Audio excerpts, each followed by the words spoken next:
Hi, welcome to our channel. We're the Simple Teachers. Want to get your kids to read faster? We're going to show you how by teaching you how to teach prosody.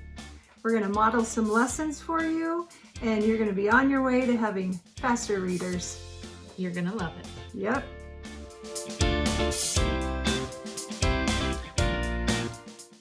All right, I guess I'm going to start. Okay. So the first element we're going to learn is intonation. So I'm going to just teach you how to teach it. All right, boys and girls, today we're going to practice or learn how to read using intonation. Good readers change their pitch and add emphasis to reflect end marks and important places in the sentence. Listen to me as I change my pitch to reflect end marks and important parts. Listen. In a lovely corner on the forest, there grew a tiny fir tree surrounded by many other trees, older and taller. Did you notice how my voice went up and down to reflect end marks and important places in the sentence? I want you to read that with me, and we're going to practice intonation.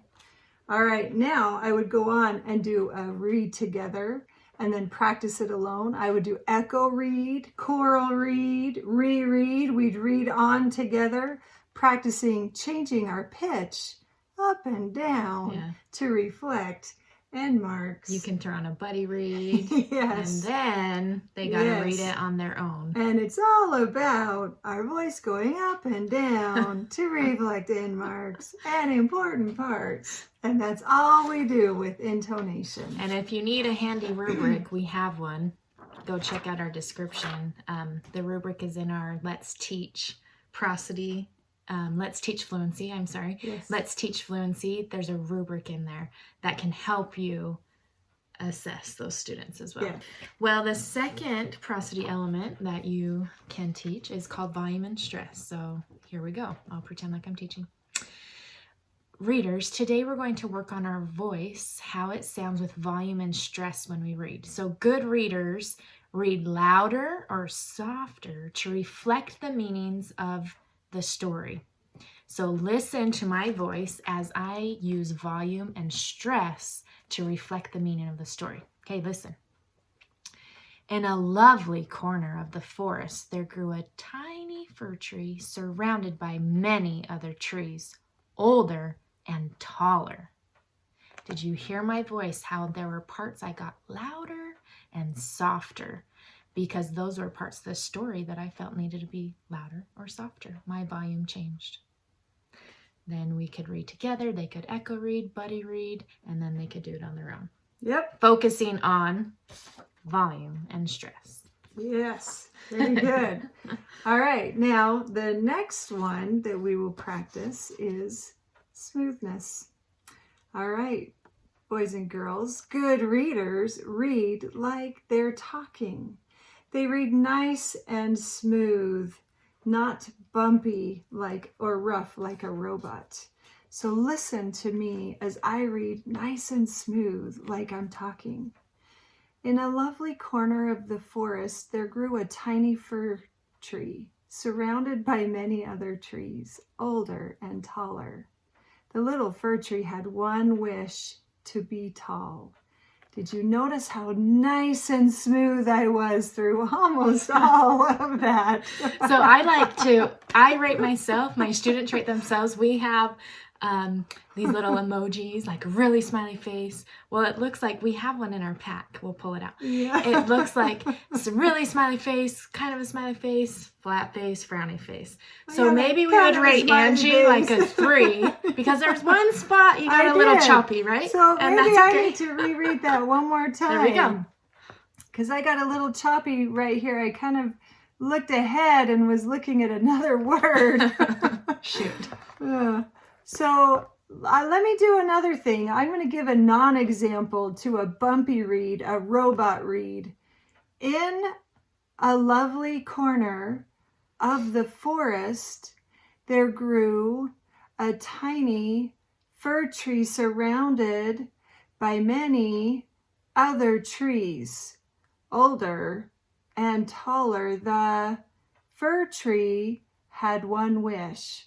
So not only was I breathing a lot and pausing a lot, but I also didn't pay attention to any of my punctuation. So now let's see if I can get a total smiley emoji on smoothness. Awesome. And let me just make a little side note. Smoothness is actually one of the prosody elements that is the most difficult, and most teachers spend a lot of time when they do teach prosody elements teaching smoothness the longest with their students, because students have the hardest time with it. And I guess so do adults. Yep. All right, so here we go. Let's see how I do this time. Nice and smooth, not like a robot. In a lovely corner of the forest, there grew a tiny fir tree, surrounded by many other trees, older and taller. The little fir tree had one wish, to be tall. Oh, how'd I do? That I would give you a 4. Nice and smooth. Yes. No bumps or breaks. Great smoothness. Whew. Way to go. Thank Did you. it. But seriously, that's a great example of good readers try again and we improve. It's that growth And mindset. I don't have a problem making mistakes in front No, of my students. We shouldn't. I do it all the time. Yeah. Yeah. Okay, here's another element of prosody that we would teach. So this could be a completely different focus. Good readers read with good phrasing. They pause at commas or break a sentence into a meaningful chunk. They stop at end marks like periods, exclamation points, or question marks. So listen to my voice. I will be showing you how to use good phrasing. In a lovely corner of the forest, there grew a tiny fir tree, surrounded by many other trees, older and taller. The little fir tree had one wish, to be tall. It did not enjoy the sunshine or the fresh breeze.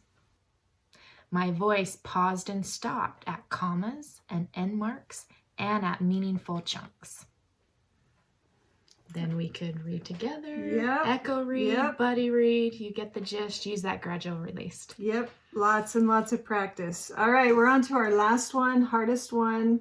Make sure that we're good at all the others before we do this, because it's a combination of everything. It's so easy to want to jump to this because most programs jump to this. Yes, they do. But let's use our teacher knowledge and know, wait, we're not ready for expression. My students aren't reading with good intonation, volume, and stress, smoothness, and phrasing. We're going to hold off until we're good at those to get to expression, right? Because expression, I have to be thinking about everything. Yeah. I have to be thinking about intonation, pausing, Pausing.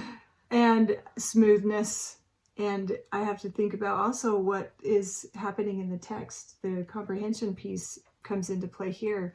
This sometimes has a comprehension lesson almost along with it, because I'm using the understanding of the text to add in that expression. Yeah. So think about that before you add this to your lessons.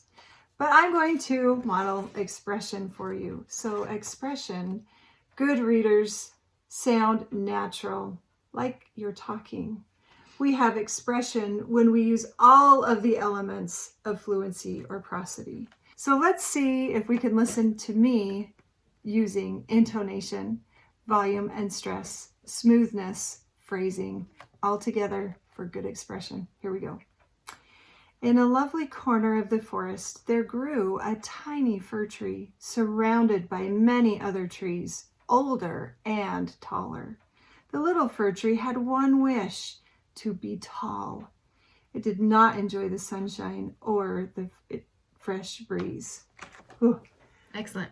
Yay. So in that, she used all of the 4 elements we just showed you, and that created expression.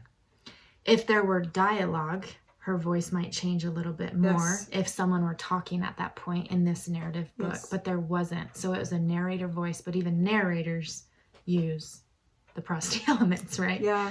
There's something that researchers talk about, that we have a voice, an internal voice, a voice in our head when we're reading. Oh, yeah. Silently, we have this voice. Well, that voice also is when we're the narrator voice, and that voice can have expression. I don't know if you're a good reader and you're reading in your head silently, you have all of these things going on. And cool. Some of your dialogue that's happening, you hear different voices making the different dialogue. You know, your characters are going to have different sounds in your head. And so we can have that internal voice, even we can teach our students to hear that. That makes you really ponder about the books you enjoy reading and what do I do as a reader, you know? That's cool. I think about things like that all the time. Yeah. So we want kids to be doing this out loud until they're very good at it. And then hopefully they will do it in their heads because it's a habit for them. So we've modeled for you how you would begin your instruction, and then make sure that with a clear think aloud, you then take that into a good solid guided practice. So echo read, choral read, buddy read, rereading, and give them lots of time spent reading. And then also we only modeled from a narrative text. Informational texts are going to be a little bit different. They don't have as much expression. They don't have dialogue. They may not have feeling. You're going to be talking about rocks and germs and the life cycle of a bug. You know, it's just not as... So smoothness and phrasing are going to be must. Yes. Might be hard to add volume and stress. It might be hard to add intonation. Yes. But smoothness and phrasing are a must. For sure, for sure. So make sure that you pick appropriate prosody elements they match the text that you're using in your instruction. Which leads us to one more thing that we wanted to talk about, where do you teach this? It's best that you're teaching it whole group as part of your instruction, because we want to teach all of the reading components every day. Yeah. But sometimes we run into trouble. Yeah, so in my small groups, I have one group currently right now that they're receiving a fluency intervention, and that's what I'm teaching them, are the prosody elements. So we teach it in Tier 1 first, and then if students need more than that, we can intervene in a small group setting. So both ways. Your main selection text is a great text choice to use. You're already using it whole group. You might as well, rereading is highly effective. You might as well get a reread of a section with this type of fluency lesson. Depending on your class, you might want to use your decodables, your phonics lesson text, as a fluency lesson as well. You can double dip in any area in reading. So those are some options of what to use when you're teaching fluency. Yes, and remember, accuracy comes before fluency. So if we still have a phonics problem, we're going to have to get that patched up before we're really going to see fluency take off. Yeah, but these two things, phonics and then fluency through prosody elements, are huge to get us there. So we are not going to get fast readers without those two things. And I just have to say one more thing. Go for it. Never tell your kids to just read faster. Just don't say it. We want our kids to be good readers. So we want them to sound like good readers. We want them to be able to decode words they can't read. So those are things that we're going to teach them to do. We're going to teach them to sound great. Because our overall purpose is to understand what we read. Absolutely. And reading faster will be the natural outcome of accuracy and these prosody elements. Your rate will naturally improve. And then it'll help you understand what you read, which is our goal. If you missed our What Fluency Is and Why We Teach It video, go watch that. There's a link in the description. So we went over what fluency is and why we teach it, and this video didn't cover that. It covered the how we teach it. So make sure you go watch the what and why. You won't want to miss what we taught you in that video. Yes, for sure. Well, keep doing what you're doing. Keep teaching the best you can. Use any of these tips and tricks to help you in your teaching. Let us know what else we can help you with. Don't forget to subscribe, like this video, share this video, and thank you very much. Simply teach.